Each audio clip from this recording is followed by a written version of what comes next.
Hi, I'm Edgar. And I'm Heather. Welcome to another episode of Does a Decade Matter? Where generations X and Y intersect to discuss, argue, and even sometimes agree on movies. Who's a good girl? Prayers. So I'm sorry.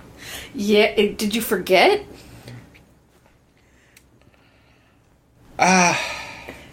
No.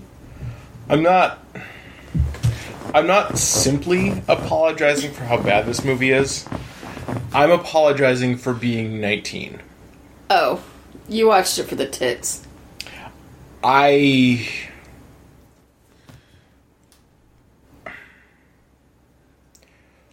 2005 was maybe when I was the worst version of myself.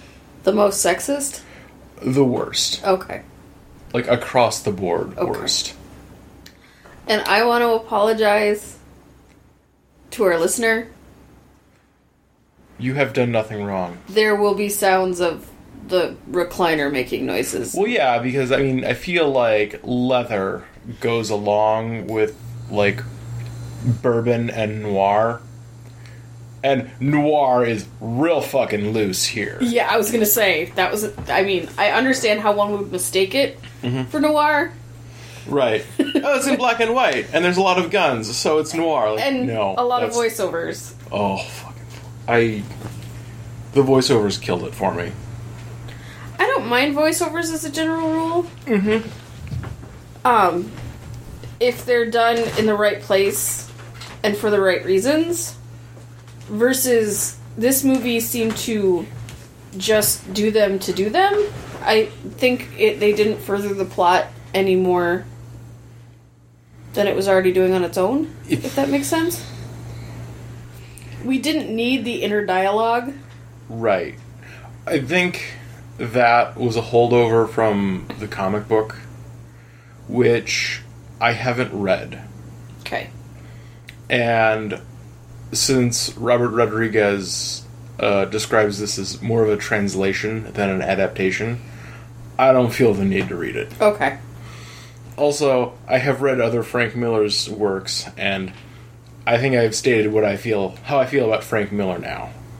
Not good. Not good. Not even a little bit good. Not a fan, turns out. He likes tits. He likes tits. He likes showing tits, and he likes thinking that his comics are full of badasses. Like, no, they're just awful people. Right. There's a difference. Mm-hmm.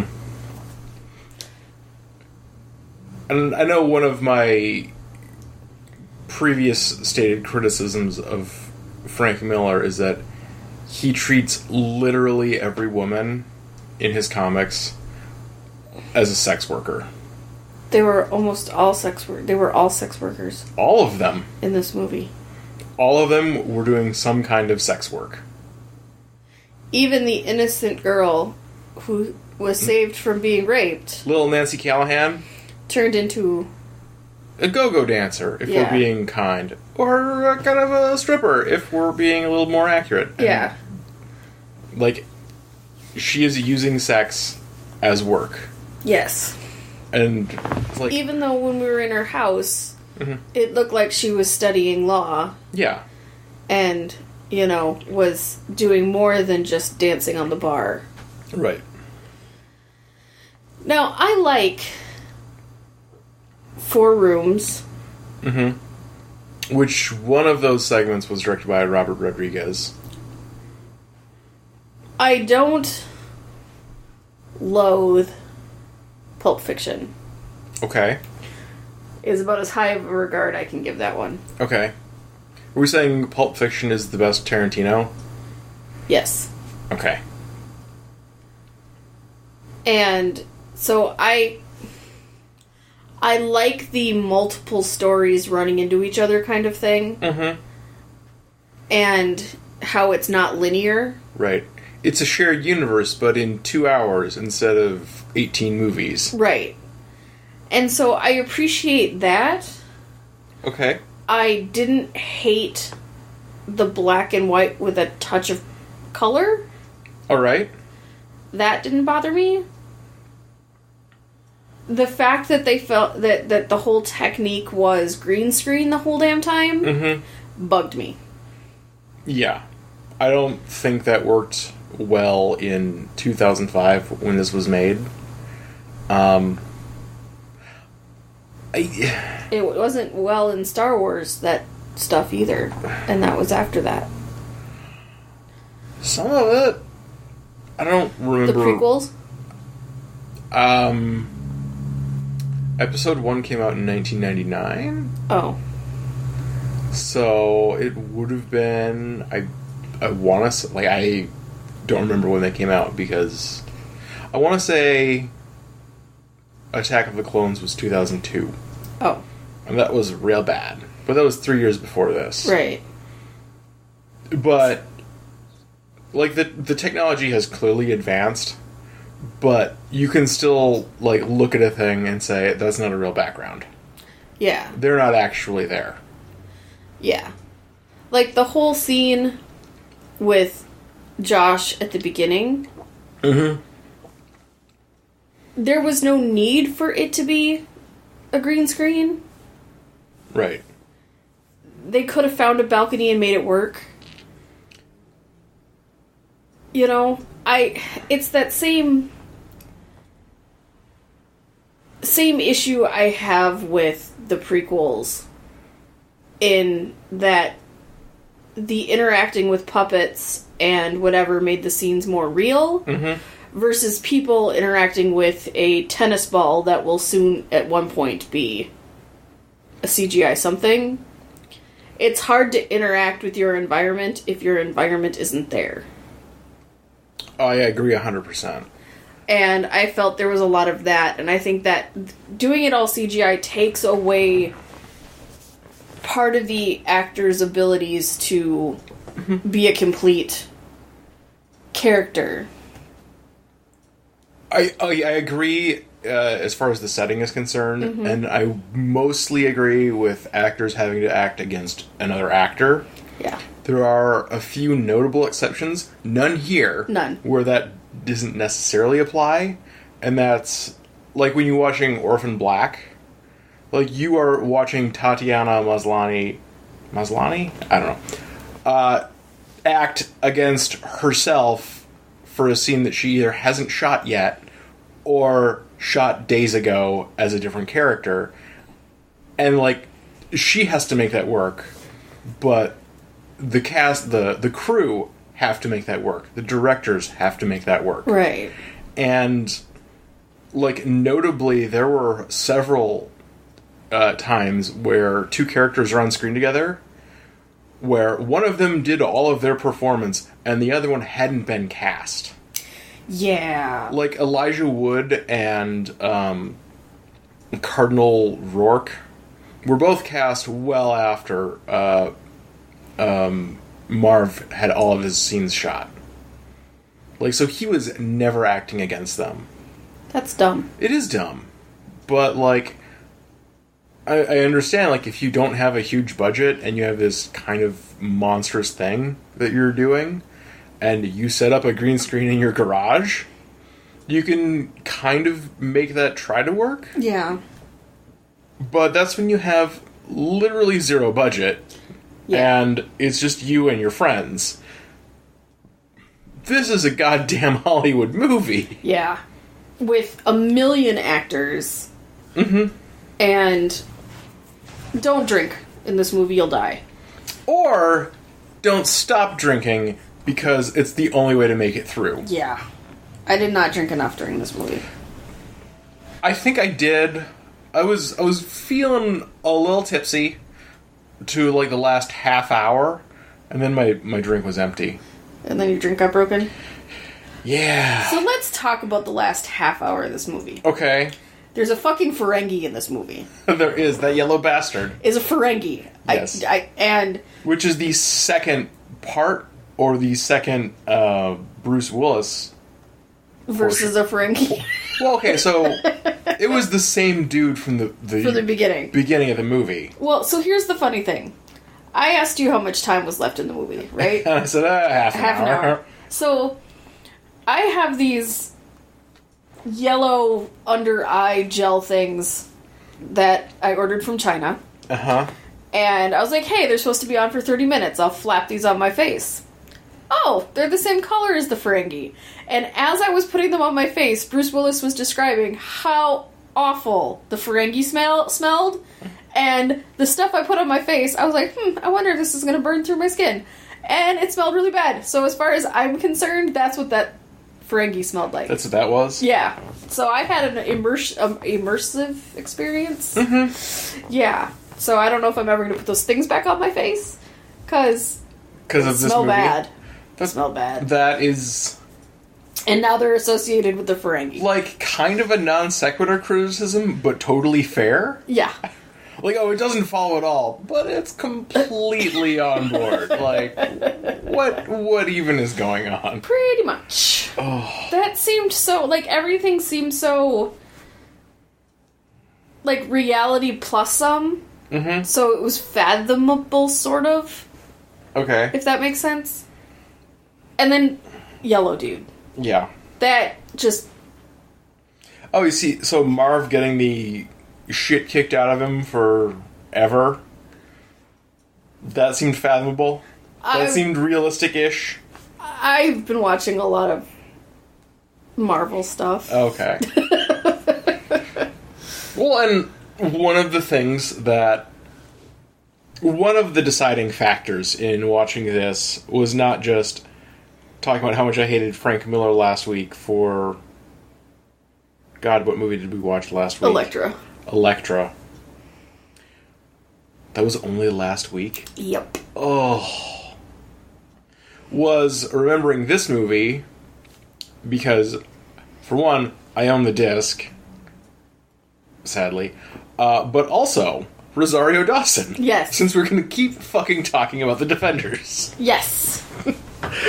Rosario Dawson was in this as a prostitute. Leader of the pack. Sex worker, yeah. Like, although you don't see her nipples. You don't. Even though she's wearing an outfit where you should see her nipples.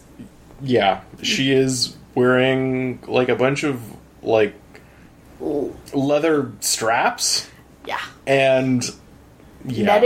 Netting, like, listen, if you're working at night, no matter where you are, you're gonna get pneumonia dressed like that. Yeah. And I have not seen too many sex workers in real life in my day, so I don't know if they actually dress like that. But we live in Minnesota. Like, it's fucking cold. So at least there's a portion of the year where they don't. Right, presumably.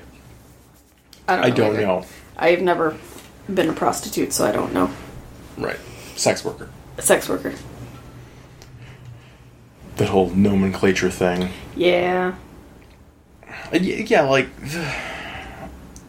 the way that women are treated throughout all of the stories in this movie, it's just... They're all objects. It's bad. Like, you can write something else. Hash browns, not all women? Oh, yeah, it's yes, all women, but not all women are whores. Thoroughly disgusted. Okay. By the end sequences between Bruce Willis and Jessica Alba. Okay. Because when he kissed her goodbye, that was not a fatherly kiss. Nope. That was a sexual kiss. Uh-huh. He's 68, she's 19, and for most of the movie he referred to her as the daughter he never had. Right. Oh, but you have tits now. Mm-hmm. Grew up and filled out, I believe, is what he said. Yeah. In his monologue. And that made me sick. That like crossed a line. I should have expected it. Mm-hmm. Considering the rest of this movie? Yes. Yeah. But there was that glimmer of it can't be that bad. Yeah, it can, and it was. Yeah, so that Because Frank Miller. Yeah, I big ol' creep. Wanted to set this movie on fire at that moment. I was disinterested up until that point. Mm-hmm. And then I became... It was, I don't care about this, to, oh, this can go to hell. Yeah. Yeah. It turned a corner there, and it kept turning the corner. And even, you know, he was fighting with himself over it. And I'm sorry, in that dynamic, you're the adult. Mm-hmm. You have much more experience with being an adult than this 19-year-old girl. It's your job to do what is right. Mm-hmm. And at that point, in my brain, I decided he was no better than the guy who was trying to kidnap her in the first place. And the reason that is mm-hmm. because that was who was in his mind. Right. Because he never saw her grow up, so his Nancy is 12 years old? 11 years old? Mm-hmm. And he chose to make out with somebody who was in his brain an 11-year-old. Right. And done. Yeah. Absolutely done. Same level as the other guy. Mm-hmm. You both deserve to die. You are now both sexual predators. Yes. You just killed the other one. Yep. Yeah, you're not wrong. Like, no one in this movie has redeeming qualities. Nope. And there are a lot of people in this movie, and they're all of them assholes. Well, Marv was alright. Marv, we never saw, like, some of the awful things that Marv alluded to. Like, we know he went to jail because he has a parole officer. And obvious anger issues. And, like, I think he knows that he's a bad person, which puts him a step above everyone else in this movie. Yes. But he's still a bad person. With good intentions. Like, being aware that you're awful doesn't release you from that. As compared to everybody else in the movie, it does. If I have to pick a good character, like somebody who... Mm-hmm. It would be Marv. Okay. Because in the end, he's still being himself. He doesn't change. Right. He was avenging, the one person who was nice to him. But, like... And I can appreciate that. So...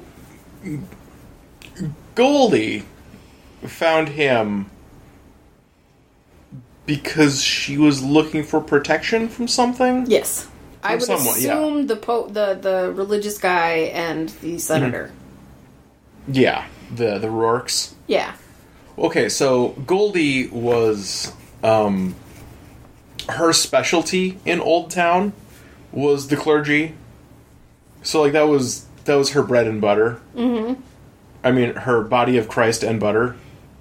Yes. I'm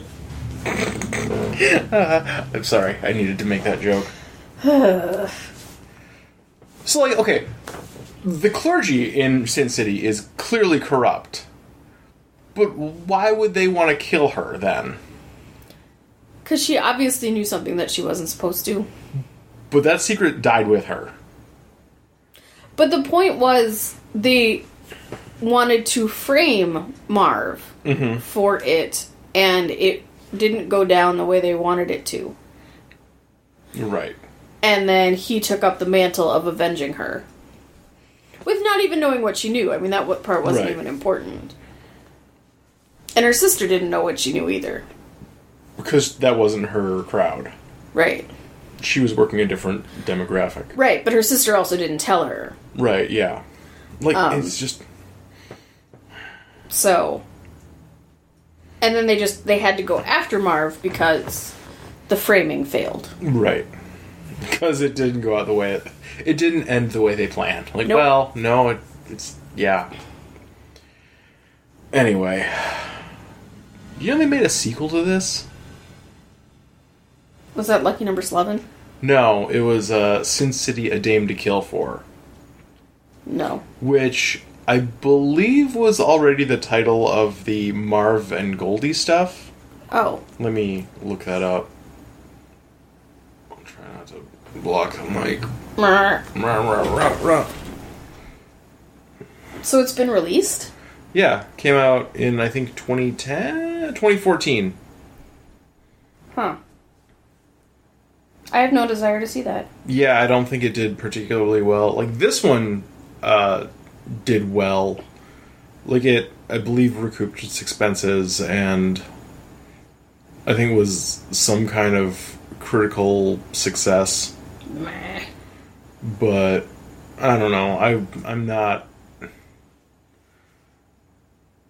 in a rush to watch this ever again. Nope. Like, does this pass the Bechdel? I mean, there are a lot of girls in Old Town who are presumably talking about... when Rory was talking to... it's not Rory, but yeah. Was talking to Rosario. Yep. She was talking about her mom and making a deal. And so they weren't specifically talking about Dwight at that point. Okay. So in that respect, yes. It passes the Bechdel test, not that it matters. Right. Because it fails every other test. Mm-hmm. Of women being people. There's a lot of drinking. In fact, I would say just start and don't stop. Yes. That's the best way to make it through this, is just... Or... pass out drunk. Or... just skip it entirely. Pour a drink, but don't start the movie. That also seems to make a lot of sense. I think is the best way to watch this movie. Like, there's... by not watching this movie. I'm sorry that I own this. And... I don't... In my defense, in air quotes, I don't think I was the one who bought this. No. However, you do own it. However, I own it and I didn't divest it from my collection at any point. So, that's on me. Yeah, we can just delete and pretend we've never seen this movie, right? I mean, except for this is going on the internet. Yeah. Well, we can't pretend we haven't seen it. I think that is our shame to live with. But we don't ever have to watch it again. I hate Tarantino.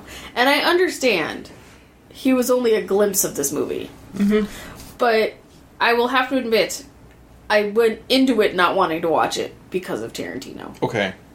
Yeah, I don't think if I didn't know which scene he shot, I wouldn't be able to point it out. No, it's very much a Tarantino film. In style. That's because he and Robert Rodriguez are... besties? Kind of, yeah. Because they both had a room in 4 rooms. Yes. I don't remember who the other 2 were. And I think that was like when they started working together, or started being best buds. Have we done 4 rooms? I don't believe that we have. We will someday. Okay. Well, I've seen that. Not in the near future, but someday. No. Yeah, I hate Tarantino. Can we go back to bed now? Yes. Awesome. Thank you for listening to this episode of DADM. Our theme music was provided by bensound.com. You can download us from SoundCloud, iTunes, or wherever you find your favorite podcasts. Follow us on Twitter at DADMpod, like us on Facebook, or email us at dadmpod@gmail.com. We'll see you next week.